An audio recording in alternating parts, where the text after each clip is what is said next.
Michael Carter used to believe that the hardest part of marriage was surviving difficult seasons together. Then his wife stopped working, stopped looking for work, stopped exercising, and slowly seemed to stop caring about the future they had once planned together. There was a baby in the house now, and Michael knew caring for a child was exhausting. He changed diapers. He cleaned bottles. He took the baby for walks. Whenever work allowed, he tried to give Lauren a break. But there was something he couldn't explain. The more he did, the more resentful he became. And the more resentful he became, the quieter Lauren seemed to grow. One evening, Michael looked across the room at his wife and realized he wasn't wondering how to help her anymore. He was wondering how long he could continue living like this. What Michael didn't know was that the woman sitting across from him was looking at the same marriage and seeing something completely different. And before this story reached its breaking point, both of them would have to confront a question neither had been prepared to answer. When did the life they had planned together begin to feel like a life neither of them wanted? From the outside, Michael and Lauren's marriage had once looked ordinary. They weren't living some glamorous life, and they weren't expecting perfection. They were two adults trying to build something stable. Michael cared deeply about financial security. He believed that a family worked best when both partners contributed, even if those contributions weren't equal in every area. Lauren had her own career and her own ambitions. She was independent, conscious of her health, and accustomed to having goals that existed beyond the walls of her home. Before marriage, Michael had been clear about the kind of partnership he wanted. He didn't expect Lauren to pay exactly half of every bill or maintain a perfect career while raising a family. What mattered to him was effort. He wanted them to keep moving forward together. Lauren had seemed comfortable with that understanding. At the time, neither of them could have imagined how differently they would interpret those same expectations after becoming parents. Before we go further, let us know in the comments where you're watching from. We always love hearing from you. And if you're new here, consider subscribing so you never miss stories like this. Because what happened inside Michael and Lauren's home wasn't caused by one argument or one bad decision. It developed slowly, through a series of changes that neither of them fully understood while they were happening. And the first major change arrived with the birth of their child. When Lauren became pregnant, the future they had talked about suddenly became real. There were appointments, preparations, financial decisions, and countless conversations about what life would look like once the baby arrived. Michael was excited about becoming a father. Lauren was too. But pregnancy also began changing the woman Michael had known. Her body changed. Her routines changed. Her attention increasingly centered on the baby. Some of those changes were expected. Others were harder to predict. Then the child was born, and the demands became even greater. Sleep became unpredictable. Time belonged to someone else. Even simple tasks could take twice as long. Lauren eventually left her job, believing that stepping away was what she needed to do at that stage of motherhood. Michael understood that decision at first. He knew a newborn could consume almost every ounce of energy a parent had. The problem was that the temporary pause began to feel permanent. Months passed, and Lauren didn't appear to be preparing to return to work. She wasn't actively searching for another position. She wasn't talking about career plans the way she once had. At the same time, Michael noticed that she had gained a significant amount of weight after childbirth and was no longer making the effort to maintain the routines that had once mattered to her. He was concerned about her health, but his concern became mixed with frustration. He remembered the woman she had been before the baby, energetic, ambitious, and determined to take care of herself. Now he was looking at someone who seemed to have withdrawn from almost everything that had once defined her. Michael tried not to judge her. At least, that was what he told himself. He knew childbirth could affect a woman physically and emotionally, and he didn't want to reduce his wife's experience to appearance or employment. But another thought kept returning. If Lauren was struggling, why wouldn't she tell him? If she needed more help, why wouldn't she ask? And if she wanted to stay home with their child, why couldn't they simply have an honest conversation about what that meant for their future? Instead, Michael felt as though every attempt to discuss the subject ended with more distance between them. He began doing more with the baby.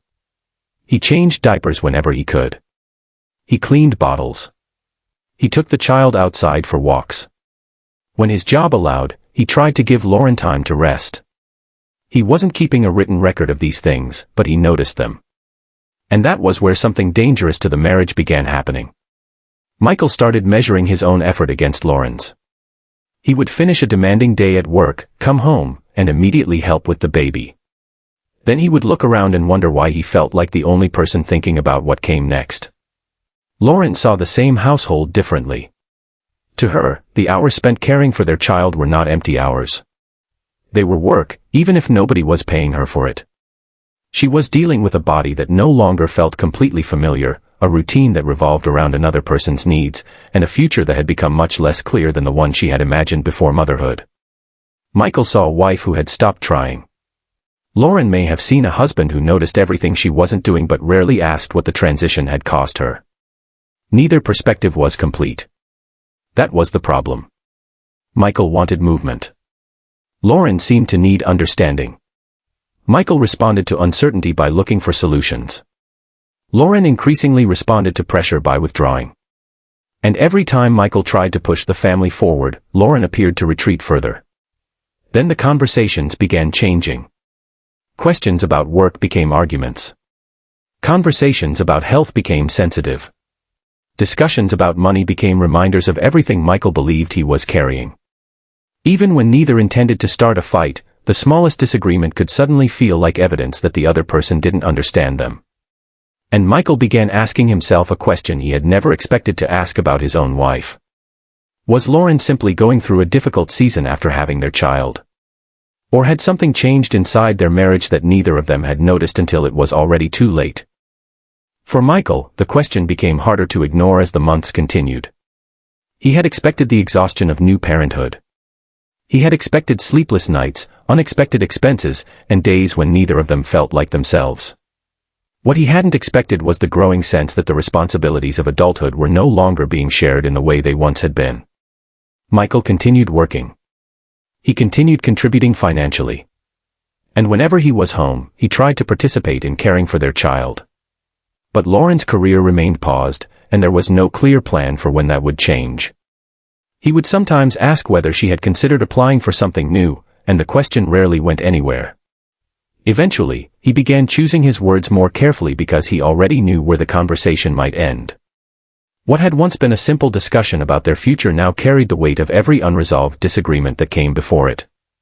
The more Michael thought about it, the more he became convinced that the problem wasn't simply that Lauren wasn't working. If she had told him she wanted to stay home and focus entirely on their child, he could have at least understood the decision. If she had said she was struggling physically or emotionally, he could have looked for ways to help. What unsettled him was the absence of direction.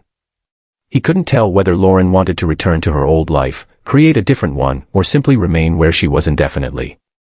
And because he couldn't get a clear answer, he started filling in the blanks himself. He wondered whether she had become comfortable. He wondered whether she had lost interest in the ambitions she once talked about. He even wondered whether she expected him to carry the financial responsibility without question. Those thoughts weren't necessarily fair, but they were becoming difficult for him to control. Lauren, meanwhile, seemed increasingly sensitive to Michael's questions. She didn't hear them as neutral requests for information. She heard criticism underneath them. When he mentioned work, she could feel the comparison between who she was before motherhood and who she was now. When he mentioned exercise or health, she could feel the judgment she feared was already there, even when Michael insisted that his concern was genuine. And when he talked about everything he was doing for the baby, Lauren sometimes felt as though her own contribution was being discounted because it didn't come with a paycheck or a visible list of tasks. She was with the child for hours Michael couldn't see. She carried responsibilities that were difficult to measure. But instead of explaining that clearly, she became quieter. Michael interpreted the silence as unwillingness. Lauren interpreted his frustration as proof that he didn't understand her. The gap between them widened without either person deliberately creating it. There were still moments when the marriage looked normal. They could laugh about something the baby had done. They could sit together after the child went to sleep. They could talk about ordinary things and briefly forget that anything was wrong. Those moments mattered because they prevented Michael from seeing the situation as completely broken. But they also made the difficult moments more confusing. If they could still have good nights, why did the bad ones feel so heavy? If they still cared about each other, why did every conversation about the future seem to end with someone feeling attacked? And if they both wanted the best for their child, why were they increasingly struggling to agree on what that meant? Then there was the issue of Lauren's physical health. Before becoming a mother, she had cared about staying fit. She had routines that made her feel confident and in control of her body. After childbirth, that relationship with her appearance changed. She gained substantial weight, and the routines she once maintained became less frequent or disappeared altogether. Michael noticed. He worried about her health, but he also knew how sensitive the subject could be. He didn't want to make his wife feel ashamed. So instead of confronting her directly, he often kept his concerns to himself. But silence did not make the concern disappear. It simply allowed Michael to build his own interpretation of what he was seeing. From Lauren's side, the change in her body may have carried its own emotional weight. She wasn't looking at the woman she had been before childbirth either. The clothes that once fit differently. The routines that once came naturally. The confidence that had once been easier to access. All of it had changed. And when a person already feels disconnected from the version of themselves they remember, even a well-intentioned suggestion can sound like a verdict. Michael didn't fully understand that.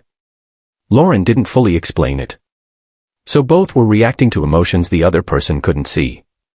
The disagreements began appearing in ordinary places. A bottle wasn't cleaned the way one expected. A chore was left until later. The baby needed something at the exact moment one of them was already exhausted. A conversation about money turned into a conversation about effort. A conversation about effort turned into a conversation about appreciation. And before long, neither person was really arguing about the original subject. They were arguing about what the subject represented. Michael would think, "I'm asking for help." Lauren would hear, "You're not doing enough." Lauren might think, "I need you to understand what this has done to me." Michael would hear, "Nothing I do is good enough." That difference became one of the most important patterns in their marriage. The same sentence could mean one thing to Michael and something completely different to Lauren. Neither was necessarily lying. They were simply listening through their own frustrations. And then Michael began doing something he hadn't done before. He started mentally keeping score. Not deliberately. Not because he wanted to punish Lauren. It happened almost automatically. He remembered the nights he got up with the baby. The weekends he took the child out so Lauren could rest. The bottles he cleaned. The diapers he changed. The hours he spent working to maintain the household financially. Each memory became another piece of evidence in his mind that he was trying. But there was a danger in keeping score. Once someone begins counting sacrifices, they also begin counting what they believe the other person owes them. Michael didn't know it yet, but this was changing the way he looked at his wife. He no longer saw only Lauren. He saw the unfinished resume. The unused exercise routine. The unanswered questions about the future. The responsibilities he believed he was carrying. And gradually, he began seeing her choices as decisions being made against him. That was when his frustration became something more difficult to reverse. Because Michael wasn't simply asking Lauren to get a job anymore. He was asking her to prove that she still wanted the same life he did. And Lauren didn't realize that was what he was asking. She only knew that every conversation seemed to leave her feeling smaller, more defensive, and less willing to speak. At some point, Michael stopped asking as often. He thought silence might prevent another argument. Instead, it created another problem. Lauren noticed the silence. And she began interpreting it as disappointment. The two of them were now trapped in a pattern neither fully understood. Michael pushed because he felt alone, Lauren withdrew because she felt pressured, and her withdrawal made Michael feel even more alone. Then one evening, after another exhausting day, Michael looked around the house and realized something had changed. He wasn't angry about a job anymore. He was angry because he didn't know how to reach his wife. And that raised a much more frightening question. If they couldn't even agree about what was happening inside their own home, how could they possibly fix it? For the first time, Michael stopped thinking about how to motivate Lauren and started thinking about what had happened to them as a couple. The question was no longer simply why she wasn't looking for work or why she wasn't exercising. It was why two people who had once talked about their future so confidently now seemed to be living separate versions of the same marriage. Michael could still remember the woman he married, ambitious, energetic, careful about her health, and determined to build something of her own. But after their child arrived, that woman seemed increasingly difficult to recognize. Lauren had not simply stopped working. Her priorities had changed, her body had changed, her confidence appeared to have changed, and somewhere along the way, the future they once discussed had become a source of tension rather than excitement. But Michael had to confront something uncomfortable about himself as well. He had entered the marriage with expectations. He wanted a partner who cared about her health and contributed financially in some meaningful way. He had never demanded that everything be divided perfectly down the middle. He understood that circumstances changed. What he believed, however, was that both people should continue making an effort. Now he was beginning to wonder whether he had mistaken a season of exhaustion for a permanent change in his wife's character. Parenthood can transform a person's priorities almost overnight. The version of Lauren he was comparing to the woman in front of him had existed before sleepless nights, recovery, childcare, and the enormous psychological adjustment that comes with becoming a mother. Michael knew that intellectually. Emotionally, however, he was struggling to accept it. Lauren's situation was complicated in ways Michael could not fully measure. Caring for a baby was not the same as doing nothing, even if from the outside it sometimes looked that way. Her days could disappear into feeding, cleaning, soothing, changing, organizing, and trying to recover whatever energy remained. But there was another possibility Michael had begun to fear. Perhaps motherhood had become more than a temporary interruption. Perhaps Lauren had lost the confidence to return to the professional world. Perhaps every job application reminded her of the person she used to be. Perhaps every attempt to exercise reminded her of how different her body had become. And perhaps, instead of admitting that she was struggling, she had learned to avoid the subjects entirely. That possibility changed the way Michael remembered their arguments. He began wondering whether some of the moments he had considered laziness were actually signs of something deeper. That didn't erase his frustration. It didn't mean his expectations were unreasonable. And it certainly didn't mean Lauren had no responsibility for the direction her life was taking. But it forced him to consider that the woman he believed was refusing to move forward might have been afraid she no longer knew how. Still, Michael had his own limits. He had responsibilities outside the home. He had financial pressure. He wanted to provide for his family, but he also wanted a partner who would stand beside him rather than simply depend on him. And the longer the situation continued, the more he worried about what would happen years later. Would Lauren eventually return to work? Would she want to? Would their financial goals disappear? Would resentment become normal?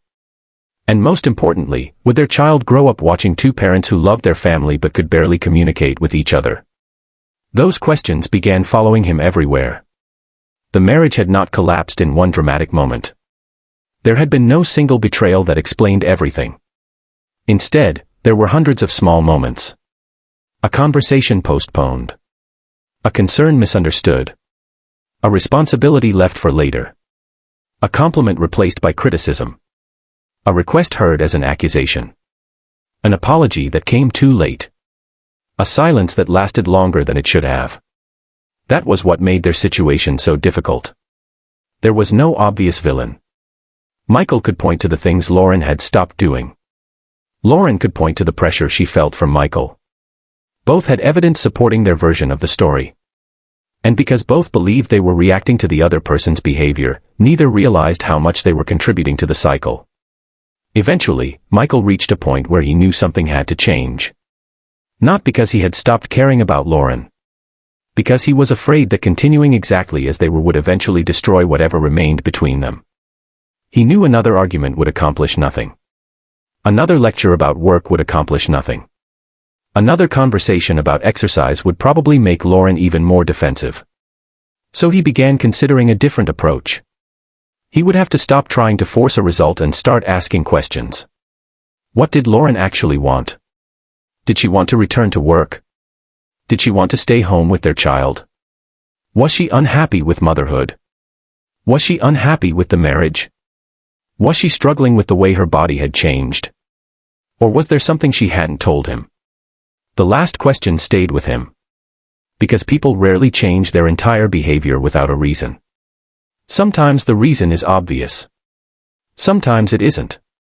And sometimes the person closest to them is the last person to realize how much has changed. When Michael finally sat down with Lauren, he didn't begin by mentioning her weight.